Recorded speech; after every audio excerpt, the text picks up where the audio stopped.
বাংলাদেশ ও ভুটানের প্রীতি ম্যাচে টিকিট নিয়ে ভোগান্তিতে পড়েছেন ফুটবল প্রেমীরা। কেউ টিকিট নিয়ে ঢুকতে পারেননি স্টেডিয়ামের মধ্যে, আবার কাউকে গেট থেকেই বের করে দেয়া হয়েছে।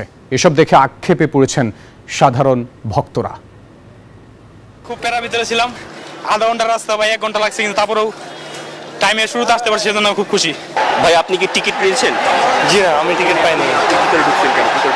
আমি জানি না এমনি আসছি টিকিট পাওয়া যায় কিনা, এই কারণে হামলার খেলা দেখে এখানে অনেক ভোগান্তি, অব্যবস্থা না, গেট ওখানে ভেঙে ফেলছে, এখানে আবার বলতেছে ঢুকা যাবে না, অলরেডি জ্যাম পাক, কিন্তু টিকিট কাটা আমরা ঢুকতে পারতেছি না। সবগুলা 11-12 আমাদের এখানে দেওয়া আছে, আপনার 11, 12, 13, 14।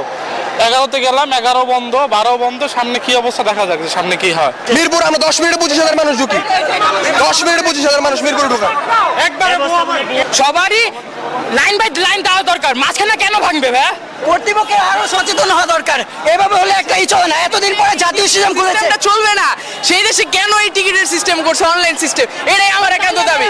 20,000 লোক উনি মেনটেন করতে না পারলে উনি একটা আর কি বোর্ডের সভাপতি রাখার কোনো মানে নাই, কোনো প্রয়োজন নাই উনার। গেটের মানুষ এক গেটে ঢুকতেছে, এমনিতে টিকিট করেও আমরা ঢুকতে পারতেছি না, আর্মির হাতে ঠেলাঠালি, কোনো লাইন নাই। এখানে 3টা গেট কেন বন্ধ?